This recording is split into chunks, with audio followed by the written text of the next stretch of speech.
the President of the Republic of the Philippines, His Excellency Ferdinand R. Marcos Jr.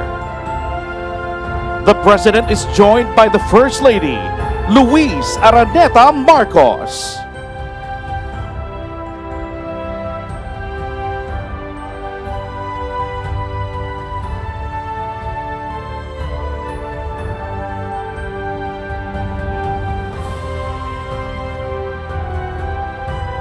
And now, the Chairman of the Interagency Council for Pasig River Urban Development and Department of Human Settlements and Urban Development, Secretary Jose Rizalino Acuzar, is briefing the President and the First Lady about the 25-kilometer development commercial walkway that will connect Manila Bay and Laguna de Bay through Pasig River.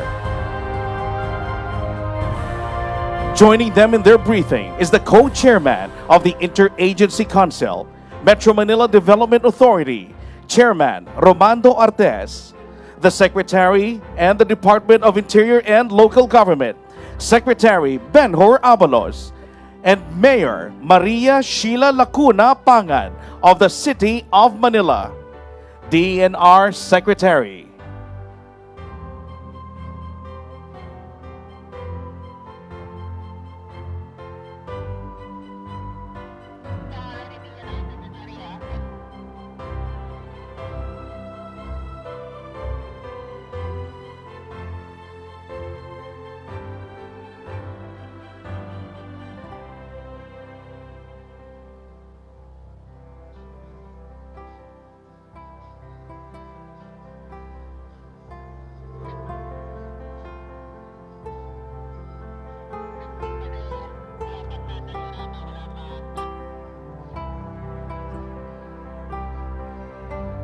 Joining the briefing is the DNR Secretary, Maria Antonia Yulo Loizaga.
The President is now checking the architectural model of the Pasig River Urban Development Showcase Area, which serves as the blueprint for the future development along the banks of Pasig River.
The President and the First Lady are now passing through the transition bridge, which serves as the focal point of the whole development, highlighting an impended route for our pedestrians and cyclists.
The President and the First Lady just passed under William A. Jones Memorial Bridge and is now at the Esplanade and witnessing a stellar performance of the De La Salle Santiago Zubel Rondalia.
once again the President of the Republic of the Philippines, His Excellency Ferdinand R. Marcos Jr., together with the First Lady, Luis Araneta Marcos.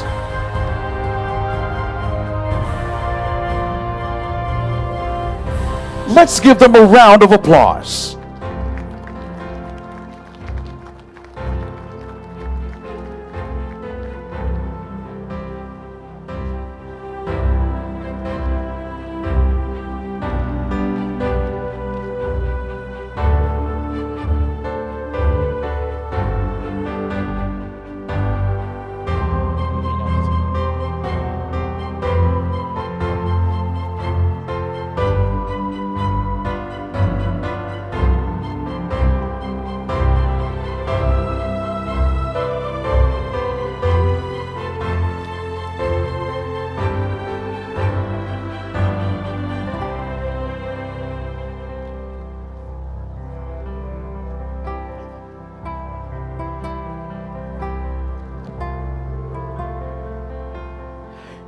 We may now be seated.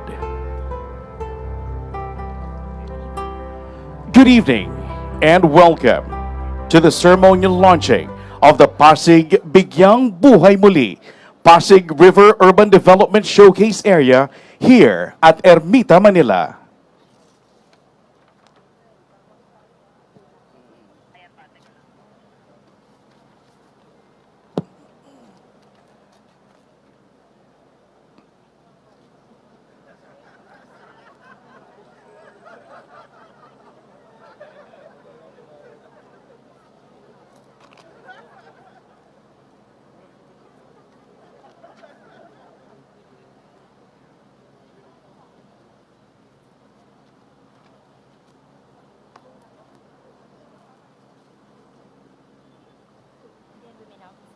Again, we may now all be seated. To formally begin our program, may we call on the co-chairman of the Interagency Council for Pasig River Urban Development, MMDA Chairman, Attorney Romando Artes, to deliver his welcome remarks.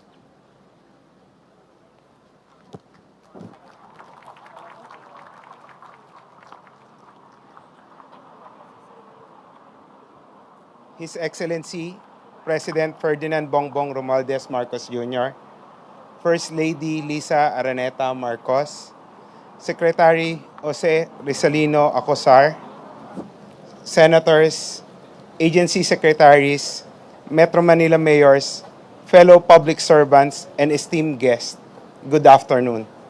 Executive Order Number 35, Series of 2023, under the instructions of our President, led to the creation of the Interagency Council for the Pasig River Urban Development, composed of DHSUD as Chair of the Council and MMDA as Vice Chair, and different agencies as members.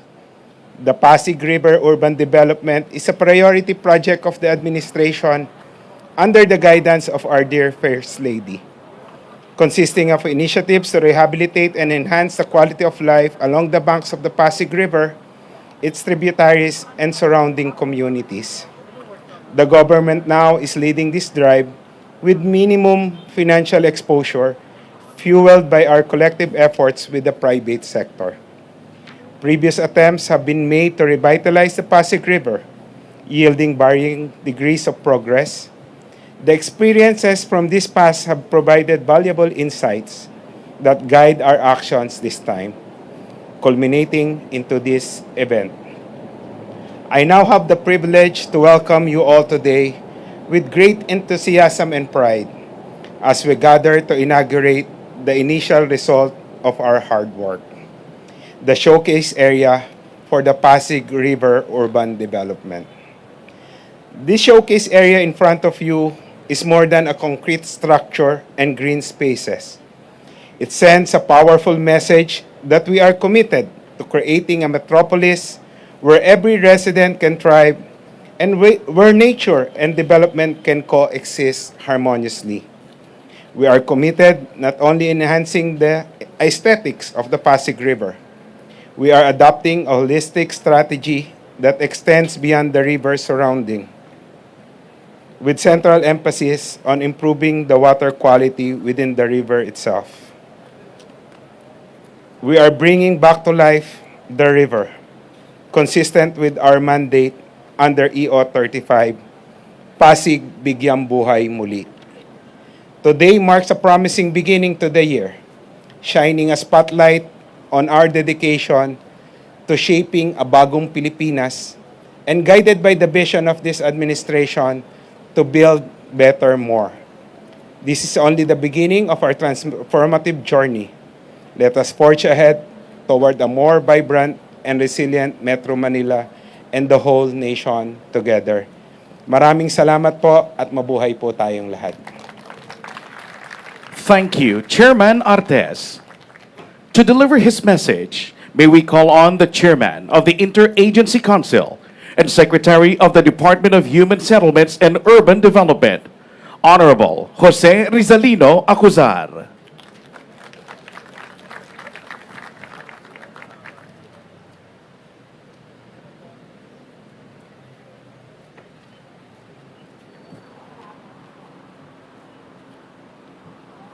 Good evening. To our distinguished guests, to my fellow cabinet, heads of the agencies and the senior officials, to all senators and members of the House of Representatives, to all our local chief executive, to the business sector's representative, to the civil leaders, members of the media, to the First Lady Luis Araneta Marcos, and to His Excellency President Ferdinand R. Marcos. Isang maganda at makasaysayang gabi sa inyong lahat. We gather here tonight for the launch of the showcase area of the Pasig River Urban Development Project. This initiative is a testament to the advocacy of our First Lady.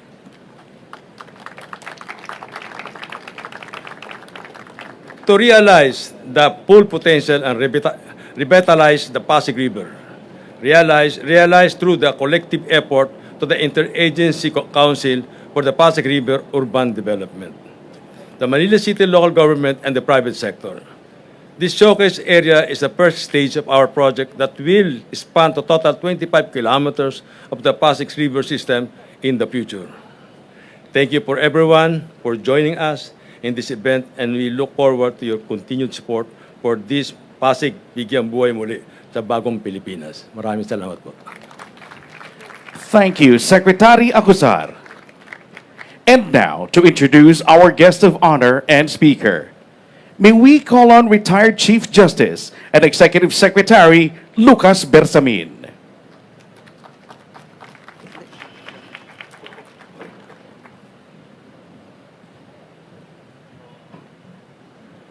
Ladies and gentlemen, His Excellency President Ferdinand R. Marcos Jr.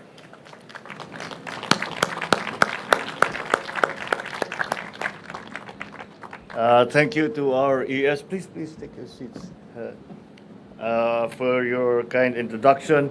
We have here all the luminaries in government. All the leadership of government is practically here.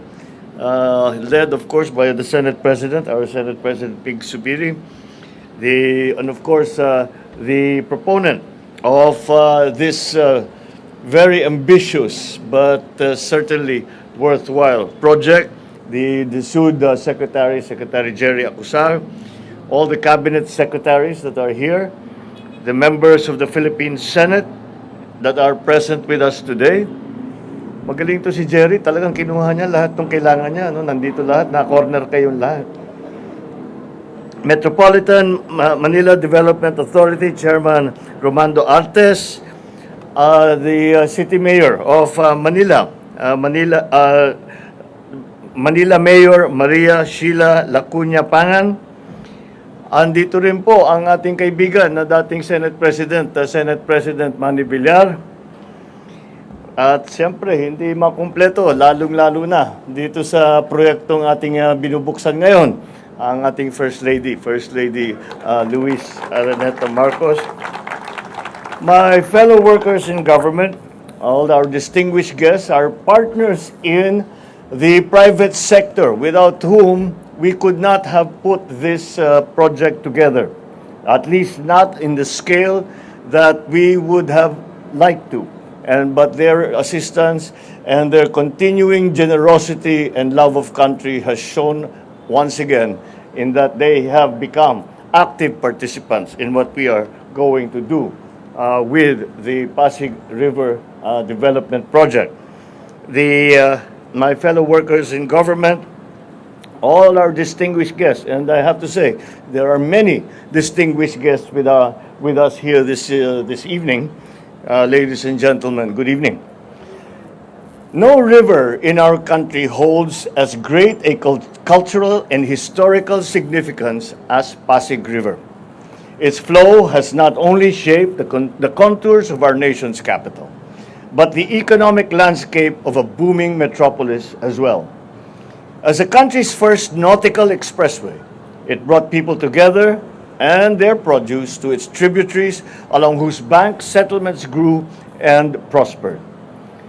It is a witness to the ebb and flow of our history, transporting heroes during the birth of the Republic, the courage of patriots whose spirit was never broken in the watery dungeons of Fort Santiago. After the end of the country's colonial period, the symbol of executive power was housed along its banks. For a river that has given us so much, we have given back too little. Our stewardship of this national asset leaves much to be desired.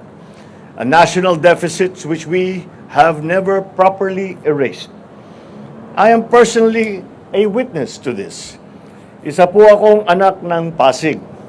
Bago po ako'y pumasok sa larangan ng serbisyo publika, nandyan na ang Bongbong Marcos na batang Pasig. I grew up by the Pasig River. Today, I work by the Pasig River. I live by the Pasig River.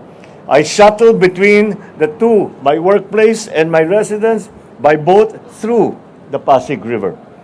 So when it comes to knowing the state of Pasig River, I do not merely rely on statistics reported, but by sight and smell on my morning and evening commutes.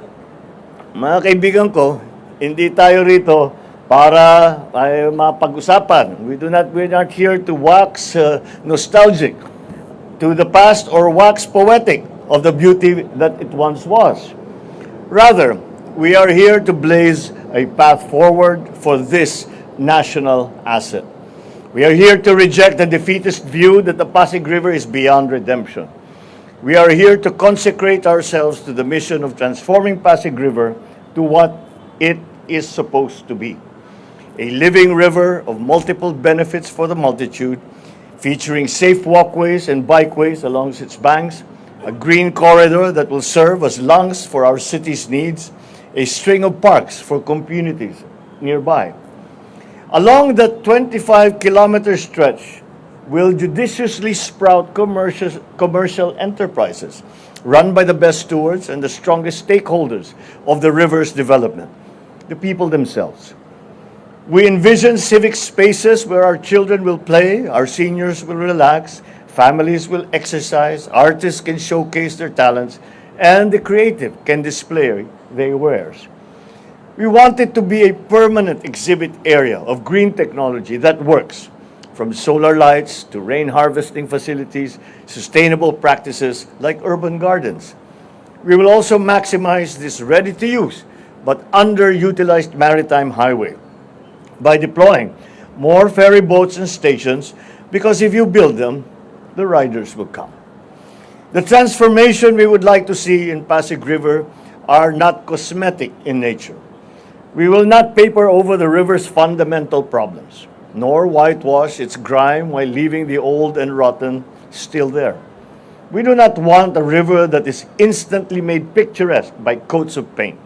We want a river whose transformation sinks to its very bottom. This begins by cleaning up the river, and some solutions are found upstream because waste disposed far from the Pasig River end up in the Pasig River, funneled through waterways which have become sewers. As the threat of climate change looms, we must save the poor and vulnerable living along its banks from the ravages of frequent and fiercer typhoons by transferring them to better homes, which they deserve. Make no mistake about it. It will be a people-centered and community-driven development, with ideas crowdsourced from experts and carried out with political will. We may never restore the river back to its pre-colonial pristine condition, but we can revive it to serve the present while preserving it for the future. We can stop it from being a petri dish of toxins and make it instead an incubator of progress and of best environmental practices. In some ways, the fate of the Pasig River mirrors that of our country and of our people. Both contain much untapped potential. Both move forward persistently, despite years of neglect. That is why we have set into operation the Pasig Binigyang Buhay Muli. It is not a rebranding of the old, but revving up of new and fresh ideas. Through Executive Order 35, the Interagency Council for the Pasig River Urban Development has been established and has been activated, with both the DSUD and the MMDA tasked to be at the helm. Kasama sa kanilang mandato ang abot-kayang pabahay para doon sa mga nag-aal sa balutan na tuwing may nagbabadyang bagyo. Kaya inuutos ko kay Secretary Jerry Acusar ng DSUD ang pabahay na tumutugon sa lahat ng antas ng pinansyal ng kakayahan. Gagawin natin ito sapagkat tama lang na kung sino ang malapit sa ilog ang siyang unang dapat mabibiyaan. Narito po tayo ngayon sa kilometer zero ng ating paglalakbay para makamtan natin ang minimithing buhay at masiglang ilog ng Pasig. Hindi po ito ningaskugon na kampanya o flavor of the month lang. This will be pursued relentlessly. Kaya ano ba naman ang bago rito? Tutukan ninyo at ang inyong Pangulo at siyempre ang talagang lead proponent nito ang ating First Lady. There will be scheduled milestones that will be strictly met from government agencies who are under orders to submit progress reports to local government units along Pasig River, to MMDA, DILG, to DSUD. I asked for a quarterly and yearly report submitted to my office because I want to see this prototype of redevelopment of Pasig River right here, right now, produced in sustainable speed and sustainable focus up to its final and logical conclusion. I have been advised that I should be cautious about linking the fate of this river to my political fortunes. That I refrain from upholding as an icon of Bagong Pilipinas Drive this project that we are opening today. Because it could be dangerous. It could be a dangerous barometer should this project fail. But I will not be deterred from placing a bet on this endeavor because the presidency is about attaining the grand and not wasting mandates on the petty. Kagaya ng laging pinapaalala sa akin ng ating butihing kalihim ng DSUD, go big or go home. So, you do not expect any half-hearted commitments, not from this president. In everything I do, I am all fully in. Kagaya ng aking nabanggit, meron din po kasi tayong in-house advocate ng Pasig River sa aming pamilya, ang ating First Lady. She has been a passionate champion of this river's revival, who has been quietly doing the spade work, as is her way, on this project. Her interest has been sparked as a citizen who has the river as the front yard and backyard of her present home. Alam ko naman na mahabang pakikibaka ito. Mahabang panahon ang kinakailangan ilaan dito. Decades of neglect cannot be undone in months. Kaya naman, hindi namin ginagawa ito para sa kapakanan ng kasalukuyang administrasyon. Ito po ay para sa susunod na mga henerasyon na harinawa ang proyektong ating maiiwan ay siyang ehemplo ng ating sundan. At kapag nangyari yan, ang anak ng Pasig na ito ay lilisan ng may baong ngiti at saya dahil ang ilog ng ating kabataan ay mas salain nasusunod sa salinlahi ng taglay ng pagbabago. Mga kababayan, ang panimula ng pagbabago sa bahaging ito ng Ilog Pasig ay bahagi ng itinatatag nating bagong Pilipinas. May kaayusan at kalinisan, may kaginhawaan at kasaganahan. Paparating para sa lahat. Maraming salamat sa inyo. Magandang gabi po sa inyong lahat at mabuhay ang ating bagong proyekto na inaayos at linilinas at pinapaganda ang ating minamahal na Pasig River. Maraming salamat, Presidente Ferdinand Marcos Jr. Muli nating pasalubungan ng palakpak ang ating Pangulo. At this juncture, may we request the President to remain on stage. May we also invite on stage First Lady Luis Araneta Marcos, DHSUD Secretary Jerry Acuzar, MMDA Chairman Romando Artes, and DILG Secretary Benhur Avalos.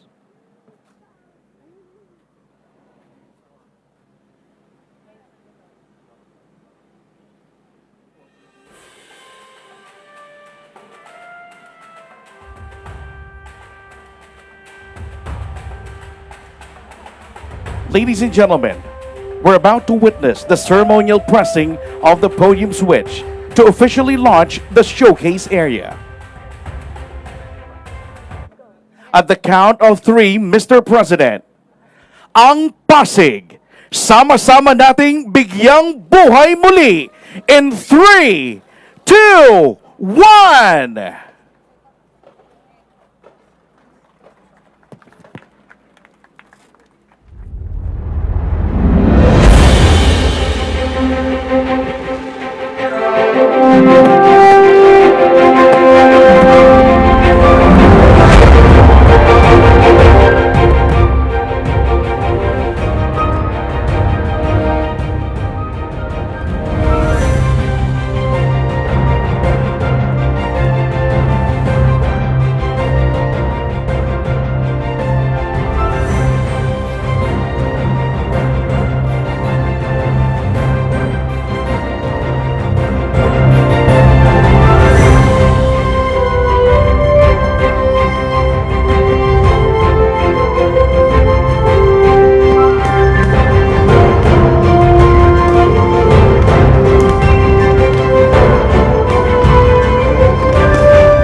Once again, ladies and gentlemen, the President of the Republic of the Philippines, His Excellency Ferdinand R. Marcos Jr., and the First Lady, Luis Araneta Marcos. May we request everyone to please remain in place as the President leads the Pasig River experience. Thank you.